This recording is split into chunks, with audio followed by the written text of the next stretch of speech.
আওয়ামী লীগ মাঠে নামতেছে, নানাভাবে চেষ্টা করতেছে, ছোট হোক বড় হোক তাও নামতেছে, সমাজে মিশা যাওয়ার চেষ্টা করতেছে। হ্যাঁ, আবার দেখেন প্রফেসর ইউনূস সরকারের পদত্যাগের দাবিতে আওয়ামী লীগের লিফলেট বিতরণ করতেছে। সে আবার বিসিএস শিক্ষা ক্যাডারের কর্মকর্তা মুকিব মিয়া, পোস্টিং লালমনিরহাটের পাটগ্রামের সরকারি জসিমউদ্দিন আব্দুল গনি কলেজে ইংরেজি বিভাগে, আর লিফলেট বিলাচ্ছে জাতীয় প্রেস ক্লাবের সামনে, আবার ভোরে মিছিল বের করছে।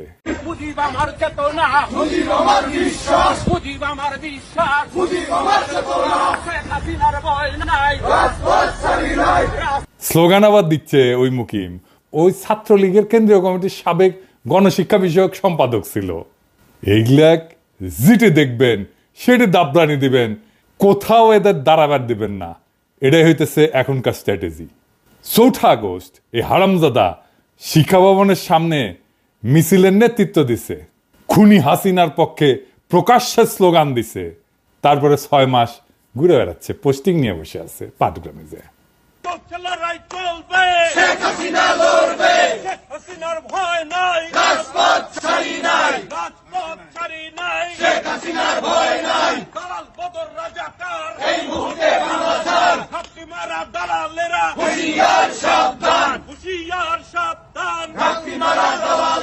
আমার মাটি আমার মা, পাকিস্তান হবে না, পাকিস্তান হবে না, আমার মাটি আমার মা।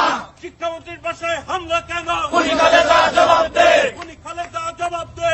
শিক্ষামন্ত্রীর বাসায় হামলা কেন? শিক্ষামন্ত্রীর বাসায় হামলা কেন? খুনি খালেদা জবাব দে। গত ৬ মাস তার ফেসবুকে টানা অপপ্রচার চালায় গেছে সরকারি চাকরি কইরা, কেউ কিছু বলেনি, দিব্যি ঘুরে বেড়াইতেছে, বাসা বোধহয় সেগুন বাগিচা বা পল্টনে।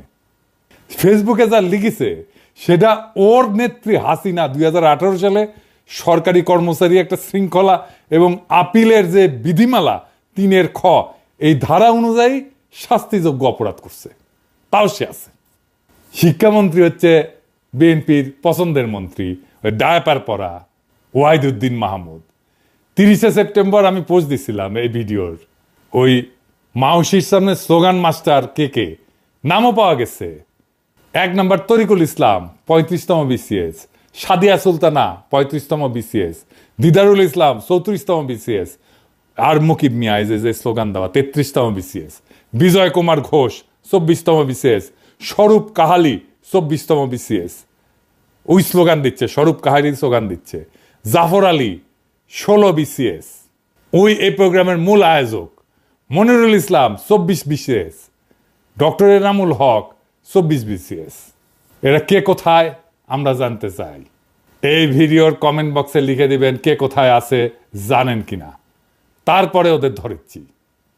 আর ডায়াপার পড়া শিক্ষা উপদেষ্টা এইগুলো যদি চাকরির থাকে তাইলে কলে তোমার খবর আছে কয়ে দিচ্ছি, ডায়াপার টেনে খুলে ফেলবো।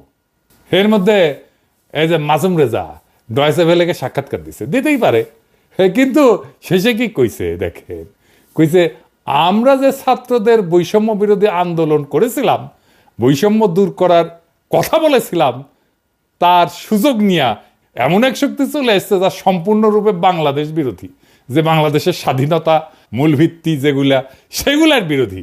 এইগুলোকে যদি আমরা প্রশ্রয় দিতে থাকি আমরা তাহলে সামনে বাংলাদেশকে হারিয়ে ফেলা ছাড়া আর কিছু দেখি না আমি। ওই করেছিল বৈষম্য বিরোধী আন্দোলন। গপ্প মারাও মাসুম রেজা আমাদের সমসাময়িক, আমার কয়েক বছরের সিনিয়র হবে, একই সাথে ছাত্র ইউনিয়ন করতো রাজশাহী বিশ্ববিদ্যালয়ে। হ্যাঁ, আপনি করেছিলেন মাজুম ভাই বৈষম্য বিরোধী আন্দোলন। ১৬ই জুলাইয়ের পরে তো শীত নিদ্রা গেছিলেন। হ্যাঁ, অক্টোবরে এসে ফেসবুক গুতাইতেছেন, লেখালেখি সব মুছে দিচ্ছেন নাকি? হ্যাঁ, খুঁটি করেছিলেন বৈষম্য বিরোধী আন্দোলন খাটেত।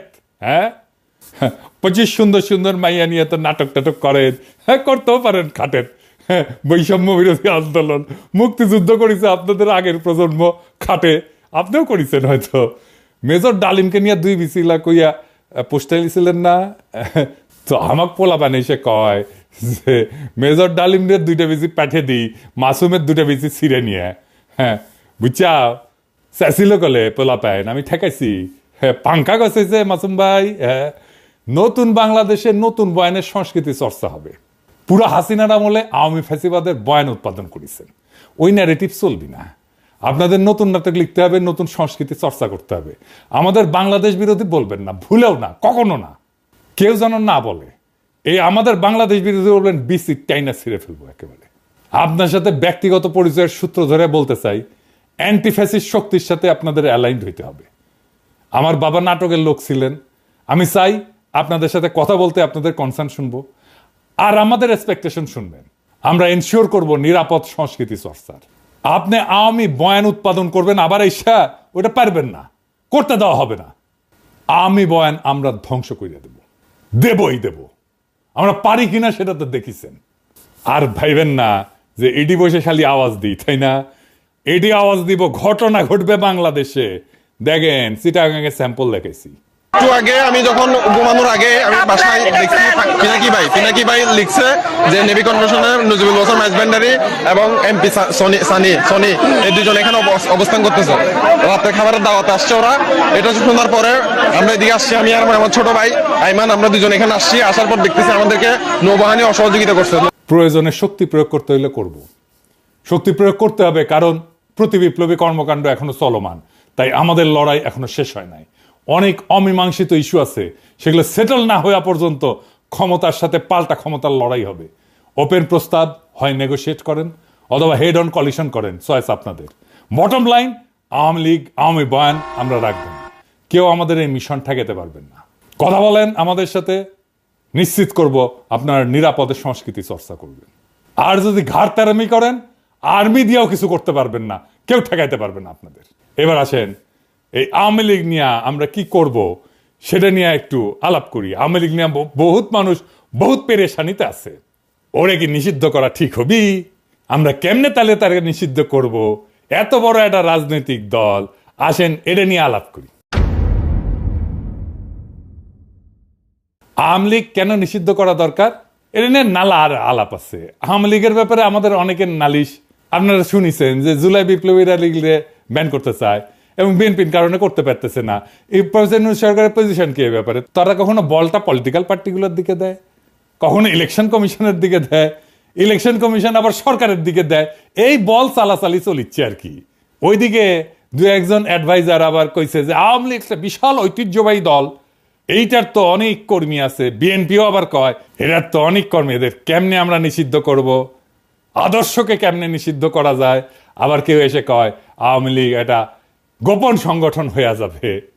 আবার আওয়ামী লীগের লেসপেন্সার, ওই যে দিল্লি স্টার আর মতি আলো, এদের সাথে সরকারের এক অংশের আবার লতকালুতকি হয়। আওয়ামী লীগের প্রভু ভারতের সাথে আবার সরকার বিএনপির উথলা ওটা প্রেম আছে, দেখিচ্ছেন না রিপাবলিক ডেতে যে একেবারে ঢসটা ঢলাঢলি দেখে বাঁচি না। আওয়ামী লীগ জামাতের নিষিদ্ধ করবো, জামাতের নিষিদ্ধ করবো কইতো না, এটা নিয়ে আলাপ দিত। জামাতের ব্যাপারে তার কমপ্লেনটা কি সেটা কইছে, কয় নাই। আজকেও এইভাবে হাসিনা যেভাবে জামাত নিয়ে আলাপ করতো, সেইভাবে আওয়ামী লীগ নিয়ে আমরা আলাপ করতেছি, কোনো ডকুমেন্টেশন নাই। পলিটিক্যাল পার্টি হিসেবে ইনভেস্টিগেশন আমল নামা বানানো এবং সেই মোতাবেক বিচার করার দিকে হাসিনা যেমন জামাতের নিয়ে করে নাই, এখন হাসিনার ব্যাপারেও কেউ করছে না, না সরকার, না বিপ্লবীরা, না রাজনৈতিক দলেরা।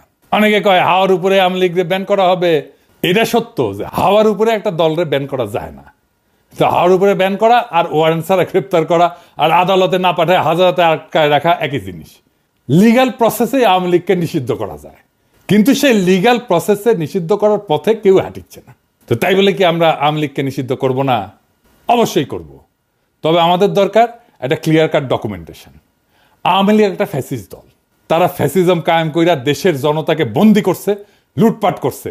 এইটা স্ট্যাবলিশ করার মতো ডকুমেন্টেশন সরকার বা বিপ্লবীরা এমনকি রাজনৈতিক দলরা দিতে পারছে, এখনো পারে নাই।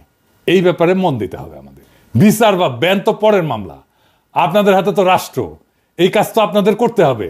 আমাদের তো পেট চালানোর জন্য কামলা দিতে হয়। আমার তো বাবার জমিদার ছিল না যে কাজ না করে থাকতে পারবো। ফুল টাইম কাজ করলে দেশে থাকলে করে দিতে পারতাম, দেশে তো আর নিবেন না। আমরা নিশানা দিতে পারি, কোনো গ্রুপ কাজ করলে সাহায্য করতে পারি। এই ডকুমেন্টেশন করলে দেখবেন এবং এই আলাপের শেষে দেখবেন ফ্যাসিবাদও, এমনকি হিটলারের ফ্যাসিবাদ, মুসলিনের ফ্যাসিবাদও হাসিনার শাসনের চাইতে ভালো ছিল। সেই আলাপটাই করি, আসেন। এই ডকুমেন্টেশনে মোট 8টা পয়েন্ট থাকতে পারে। এলা প্রমাণ করা যাবে, ডকুমেন্ট রেডি করা যাবে, খুব বেশি কষ্ট করতে হবে না। আরো কিছু চাইলে যুক্ত করা যেতে পারে। এটা মোটা দাগের ডকুমেন্টেশন। কি কি? এক নম্বরে হচ্ছে জয় বাংলা একটা বর্ণবাদী রেসিস্ট একটা স্লোগান। এটা বাঙালি সুপ্রিমেস্ট স্লোগান, এটা সাম্রাজ্যবাদী স্লোগান, এটা বাংলাদেশের সকল জাতি আর ভাষার উপরে হামলার স্লোগান, এটা বাংলাদেশ রাষ্ট্রের সীমানার মধ্যে থাকা যতগুলো ভাষা আছে, যতগুলো জাতি আছে, সবার উপরে বাঙালির দখলদারিত্ব নিশ্চিত করার স্লোগান।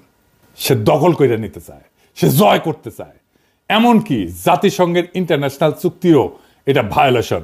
এইটাকে ভায়োলেট করে ভারতীয় বাংলার সাথে মিলতে চায়। সোনার বাংলার জিকির কইরা বাংলাদেশকে একটা বর্ণবাদী রাষ্ট্র হিসেবে দেখাইতে থাকে। এইভাবেই কট্টর জাতীয়তাবাদী জিকিরের ভিতর দিয়া আওয়ামী লীগ ফ্যাসিজমের 1 নাম্বার শর্ত পূরণ করে। 2 নাম্বার, আওয়ামী লীগ একটা গণতন্ত্র বিরোধী শক্তি। 2008 সালে ইলেকশনের ভিতর দিয়ে ক্ষমতা দখলের পর গণতান্ত্রিক রাজনীতি, জনগণের মিছিল, সমাবেশ, এগুলোর অধিকার অস্বীকার করে আওয়ামী লীগ। ইলেকশনের সিস্টেমকে ধ্বংস করে দেয়, নিজের ক্ষমতাকে নিজেই সে রিনিউ করে, সেলফ রিনিউয়ালের মতো। মানুষের ভোটের দরকার নাই, নিজেই সে একটা সিস্টেম বানায় ফেলে যেটা ভোটের মতো দেখা যায় কিন্তু আসলে ভোট না। জনগণের কনসেন্টের কোনো তোয়াক্কা না কইরা আমলা পুলিশ দিয়া ক্ষমতা দখল করে রাখে। এমনকি এটা আওয়ামী লীগের জন্য নতুন ঘটনা না। 1973 সালের ইলেকশনেও ভোট ডাকাতি করছে, অপোজিশনের ক্যান্ডিডেটকে কিডন্যাপ করছে, এই ইতিহাস আওয়ামী লীগের আছে। এবং তারপরে 1975 সালে সমস্ত পলিটিক্যাল দলকে ব্যান কইরা বাকশাল বানায় মুজিব নিজেকে বাদশাহ, আজীবনের রাজা প্রেসিডেন্ট ঘোষণা করছিল।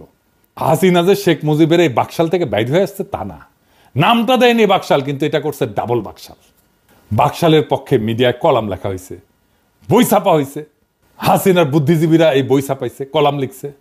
নিজেদের শাসক বাছাইয়ের যে নাগরিকদের এখতিয়ার, সেটা ডাকাতি কইরা আওয়ামী লীগ ডেমোক্রেটিক কমিটমেন্টকে অস্বীকার করছে। এবং জাতিসংঘের যে মানবাধিকার কনভেনশন, যেটার একটা অন্যতম প্রধান বৈশিষ্ট্য হচ্ছে ভোট দেওয়ার অধিকার, সেইটা কায়রা নিছে। ওইটা ভাঙ্গা ফ্যাসিজমের আর একটা শর্ত পূরণ করছে।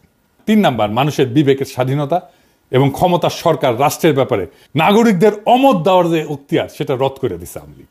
আওয়ামী লীগের ক্ষমতা এবং সরকারের বৈধতা নিয়ে প্রশ্ন করাকে রাষ্ট্রদ্রোহিতা বলছে এবং রাষ্ট্রের বিরুদ্ধে ষড়যন্ত্র হিসেবে দেখাইছে এবং দেখাইয়া নাগরিকদের জেলে ঢুকাইতো শেখ হাসিনার আওয়ামী লীগ। ফলে হাসিনার শাসনের এখতিয়ারকে প্রশ্ন করার মতো কোনো মিডিয়াকেও থাকতে দেয় নাই। সমস্ত মিডিয়াকে সরকারি প্রোপাগান্ডা মেশিন বানায় তুলছিল হাসিনা এবং নিজেদের ডেফিনেশনের উন্নয়নের মিছা কথা প্রচারে রাষ্ট্রের সকল দপ্তর এবং বেসুমার টাকা পয়সা ঢালছিল তারা।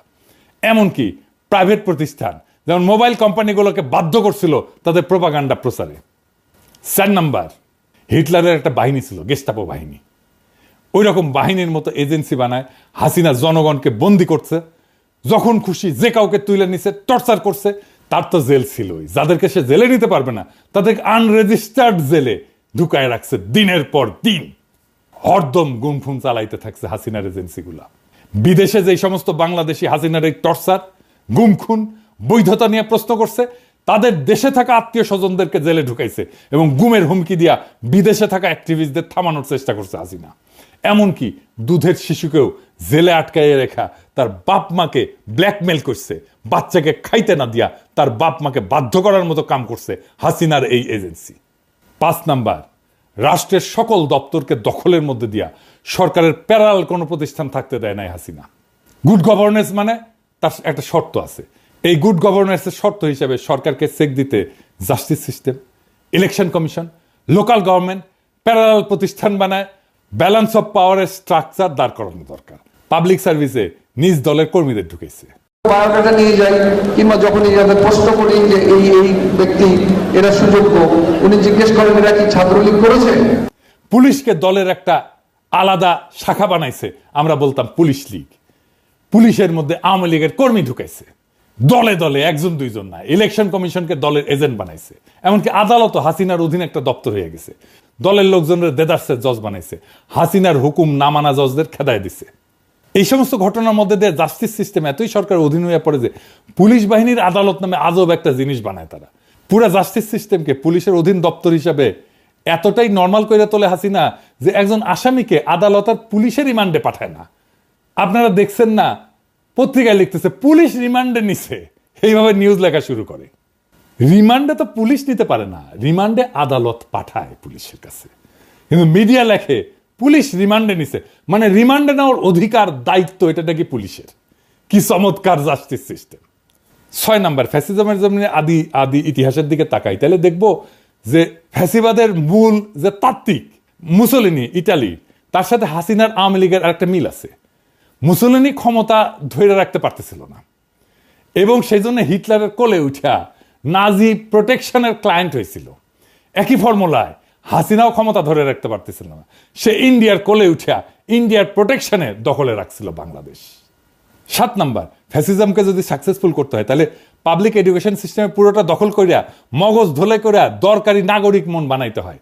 এই ব্যাপারে হাসিনার তো চেষ্টা তোর অন্ত ছিল না। পাঠ্য বই সিলেবাস নিয়ে সে কি করছে সেটা তো দেখছেন। নাগরিকদের মগজ ধোলাই করতে, নয়া জেনারেশনের মন বানাইতে ফ্যাসিজমের দরকার হয় আইকন, রেটরিক, ন্যারেটিভ। হাসিনার ফ্যাসিজমের আইকন হিসেবে তাই সে এবং তার বুদ্ধিজীবীরা তার বাপের ছবি মূর্তিতে সয়লাভ করে ফেলে সারা দেশ। মূর্তিতে চুমা দেওয়া, সালাম করা, প্রণাম করা, এটা শুরু হয়ে যায়। হাজার হাজার কোটি টাকা জনগণের টাকা আর জায়গা খরচ করে হাসিনা শেখ মুজিবের মূর্তি আর ছবি বসাইতে থাকে। আর রেটরিক ন্যারেটিভ হিসেবে মুক্তিযুদ্ধের চেতনা, সোনার বাংলা, রাজাকার, আলবদর, পাকিস্তানি অত্যাচার, এই সমস্ত বয়ান তৈরি করে। শেখ মুজিবের বক্তৃতা, উন্নয়নের গান বাজাইতে থাকে হরদম। হাসিনার প্রোপাগান্ডা মিডিয়া এমনই নির্লজ্জ যে পদ্মা ব্রিজের মতো একটা ব্রিজ, একটা স্ট্রাকচার, পদ্মা ব্রিজ বানানো নাকি মুক্তিযুদ্ধের সমান একটা ঘটনা, চিন্তা করেন। আর এই পুরা প্যাকেজ ঢুকানো হয় টেক্সট বুকে। বাচ্চাদের স্কুল জিন্দেগি পুরাটাই কাটাইতে বাধ্য করা হয় এই আইকনোগ্রাফি আর বয়ানের ভিতরে। এইগুলো যাতে পুরাপুরি মেমোরিতে ঢুকানো যায়, বাধ্য হয় সবাই মেমোরিতে ঢুকাইতে, সেই দরকারে সমস্ত স্কুল, কলেজ, পরীক্ষা, এগুলো থেকে চাকরির পরীক্ষা তো প্রশ্ন করা হয় এখান থেকে। এমনকি অঙ্কের মতো একটা হার্ডকোর সায়েন্সের ভিতরে শেখ মুজিবকে নিয়ে অঙ্ক করায় হাসিনা। 8 নাম্বার, ফ্যাসিবাদের আর একটা মস্ত নিশানা হইল নিজের পপুলারিটি দেখানো। এটা অবশ্য সেটা দেখানোই, পপুলারিটি থাকার মামলা না।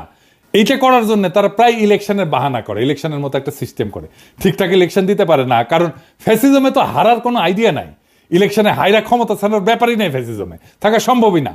আমরা খেয়াল করলে দেখবো শেখ মুজিবুর রহমানের 1973 ইলেকশন, হাসিনার 2014 ইলেকশন, 18 ইলেকশন, 24 ইলেকশন, সমস্ত ইলেকশন স্রেফ বাহানা। এটাকে বলা যায় সেলফ রিনিউয়াল। আমি কইছিলাম হাত মারার নির্বাচন। নাগরিকদের ক্যান্ডিডেট হওয়া বা ভোট দেওয়ার ঘটনা ছিল না মোটেই। আর এই কামে তারা রাষ্ট্রের সকল দপ্তর দখল কইরা পুলিশ, আমলা, প্রশাসন সবকিছু দিয়া এই বাহানা বাস্তবায়ন করছে।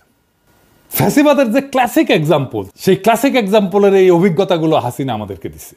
কিন্তু বাংলাদেশের এই লোকাল ফ্যাসিজমের বাকশালের আরো কিছু নিশানা আছে যেগুলা ক্লাসিক ফ্যাসিজমের বাড়তি, মানে মুফতে পাইছি, বেশি পাইছি আমরা। হাসিনা তো ফ্যাসিজম দিছে, ফ্যাসিজমের বাইরেও আরো কিছু দিছে। কি সেটা? সেই কারণে হাসিনার ফ্যাসিজমটা আদতে হিটলারের ফ্যাসিজমের চাইতেও খারাপ। কেমনে সেটা দেখি।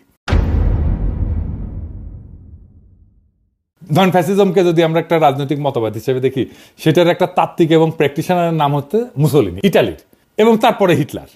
তাহলে দেখবো যে নিজের দেশ নিয়ে তাদের কিছু ভাবনা ছিল, তাদের একটা বিশাল একটা জাতীয়তাবাদী ইগো ছিল, অহংকার ছিল, একটা ইকোনমিক জার্নি ছিল। মুসোলিনি বা হিটলার দেশের জিডিপি বাড়াইতে মন দিছে। তাদের জুলুমের একটা বড় জমিন ছিল ন্যাশনাল ক্যাপিটাল এবং প্রোডাকশন। প্রথম বিশ্বযুদ্ধের পরে মাত্র কয়েক বছরের মধ্যে তারা ন্যাশনাল প্রোডাকশনকে এমন জায়গায় নিয়ে গেছিল, একটা বিশাল বড় জায়গায় নিয়ে গেছিল। এই কাজে তারা কনসেন্ট্রেশন ক্যাম্পের বন্দীদের শ্রম ইউজ করছে, কিন্তু নিজের দেশের উন্নয়ন, নিজের দেশের উন্নতি তারা প্রচুর করছিল। তাদের একটা বর্ণবাদী গর্ব ছিল যে তারা দেশের জন্য অনেক কাজ করছে। কিন্তু হাসিনা বা মুজিব বাংলাদেশের মানুষকে ঘেন্না করত। তাদের গর্ব হইল তারা বাগদাদ থেকে আসছে, তারাও বর্ণবাদী, কিন্তু এই বর্ণবাদ দেশ বা দেশের মানুষ নিয়ে গর্ব করা না, বরং ঘেন্না করা। এখানে কইতে পারেন যে জিয়া রহমানের দলও তো জাতীয়তাবাদী, ন্যাশনালিস্ট। তাহলে জিয়ার দলের সাথে মুজিবের দলের এই ন্যাশনালিজমের মধ্যে কি তফাৎ? আসেন এটা একটু বুঝে দেখে, এটা খুব চমৎকার একটা বিষয়। হাসিনা বা শেখ মুজিব বাংলাদেশের মানুষকে ঘেন্না করত। তাদের গর্ব হইল তারা বাগদাদ থেকে এখানে আসছে। তারা বর্ণবাদী, কিন্তু এই বর্ণবাদ দেশ বা দেশের মানুষকে নিয়ে গর্ব করার মধ্যে বর্ণবাদ না, বরং ঘেন্না করার মধ্যে বর্ণবাদ। আর জিয়াউর রহমানের জাতীয়তাবাদ, এটা জাতীয়তাবাদ, কিন্তু এটা দেশের মানুষকে নিয়ে গর্ব করার জাতীয়তাবাদ, ঘেন্না করার জাতীয়তাবাদ না। হাসিনার কাছে বাংলাদেশ তার বাপের বানানো দেশ, বাপ তার এই দেশটাকে স্বাধীন করে দিয়ে গেছে, এর মালিক সে, এটা তালুকদার সে। এখানে হাসিনা আওয়ামী লীগ এখানে ডাকাতি করবে, কামাই করবে, তারপর পয়সা পাচার করে দেশের বাইরে নিয়ে যাবে। এই দেশ তো তার না, এই দেশে সে দয়া কইরা থাকে। এই কারণে হাসিনার বাকশালে শিল্প উৎপাদন এগুলো লাফায় লাফায় বাড়েনি মুসলিন হিটলারের মতো। জাতীয় সম্পদ মজবুত হয়নি, বরং কমছে। ব্যাংক ডাকাতি কইরা পাবলিক মানে বিদেশে পাচার করছে। এইভাবে আমরা একটা লোকাল ফ্যাসিজম পাইছি বাকশাল নামে। এইটা শাসনের পদ্ধতি হিসেবে ফ্যাসিবাদ, কিন্তু রাজনৈতিক মতবাদ হিসেবে ফ্যাসিজমের যে একটা কট্টর ন্যাশনালিস্ট একটা দেমাগ অহংকার থাকে সেটা নাই, সেটা গড় হাজির। মুসলিন হিটলার টর্চার জুলুমের ভিতর দিয়ে নিজ দেশকে পাওয়ারফুল করে তুলছে, যুদ্ধের তাগত পয়দা করছে নিজ দেশে। আর হাসিনা উল্টা বাংলাদেশকে জুলুম করছে, কিন্তু আস্তে আস্তে দুর্বল করছে। জাতীয় যে অহংকার সেটাকে পুরাপুরি কোরবানি দিয়া শুরু থেকে ইন্ডিয়ার দাস রাজ্য হিসেবে বাংলাদেশকে তৈরি করছে এবং লুটপাট করছে। তার মানে এখানে হাসিনা লোকাল মাফিয়া গডমাতার। ফ্যাসিজমের সমস্ত পদ্ধতি সে কায়েম করছে, কইরা তার তালুকদারি কায়েম রাখতেছে এবং ডাকাতি কইরা বিদেশে পাচার করতেছে পাবলিক মানি। এই জন্যে বাকশাল হাসিনার শাসন ফ্যাসিজমের চাইতে খারাপ আসর রেখে গেছে, বাংলাদেশকে ফতুর কইরা রেখে গেছে হাসিনা। এটা ফ্যাসিজমের তুমুল টর্চার জুলুমের বাইরে বাড়তি খারাপ। ফ্যাসিজমে তো টর্চার জুলুম আছেই, হাসিনার শাসন ফ্যাসিবাদের টর্চার জুলুম চাইতেও অধিক বেশি কিছু, আরো বাড়তি খারাপ। হিটলার মুসলিনি যেখানে তার দেশকে অন্তত ধনী বানাইতে কাজ করছিল, সেইখানে হাসিনা দেশটাকে ফতুর কইরা দিছে। মোটের উপরে বাকশাল এমন একটা রাজনৈতিক বন্দোবস্ত যেটা শাসনের সিস্টেমটা উপনিবেশিক কলোনিয়াল, আর যেটা চালানোর পদ্ধতি ফ্যাসিজম। এই জন্যই নতুন রাজনৈতিক বন্দোবস্ত কথাটা আসছিল। এখন বলেন, নির্বাচন দিলে কি দেশটা ঠিক হবে? আর হবে না। বাংলাদেশের সমস্যা নির্বাচনে কাটবে না। এই আওয়ামী লীগকে রাজনীতি করতে দেওয়া উচিত। যারা আওয়ামী লীগকে রাজনীতি করতে দিতে বলে তারা কি আদৌ রাজনীতি বোঝে? তার মানে রাজনৈতিক বন্দোবস্তটা আমাদের জন্য কত জরুরি দেখেন। পুরো সিস্টেমের খোল নলসে পাল্টাই দিতে হবে। এটা পাল্টাই দিতে না পারলে বাংলাদেশকে ফতুর হওয়া থেকে বাঁচাইতে পারবেন না। ওই একইভাবে বাংলাদেশের সম্পদ লুট হয়ে যেতে থাকবে। এটা থেকে মুক্তির জন্যই জুলাই আগস্ট বিপ্লবে আমাদের ছাত্ররা, আমাদের সন্তানেরা রক্ত দিছিল। ওইটাকে সফল করে তুলতে হলে বাংলাদেশ রাষ্ট্রের আমূল সংস্কার ছাড়া কোনো উপায় খোলা নাই আমাদের হাতে। ওই রাস্তায় আমাদের যাইতেই হবে, ওটাই আমাদের পথ এবং সেই পথে আমরা হাঁটবই হাঁটবো। নির্বাচন দূরে থাকো, আগে বাংলাদেশকে রক্ষা করো, বাংলাদেশকে ফতুর হওয়া থেকে বাঁচাও, বাংলাদেশকে ফ্যাসিবাদের আসর থেকে বাঁচাও, বাংলাদেশ থেকে ফ্যাসিবাদের সমস্ত চিহ্ন দূর করার পথে হাঁটো। বাংলাদেশ ওই রাস্তায় হাঁটতে চায়, আমাদেরকে ওই রাস্তায় হাঁটতে দেন। আমরা ওই রাস্তায় হাঁটবই, আমরা বাংলাদেশকে ওই রাস্তায় নিয়ে যাবই।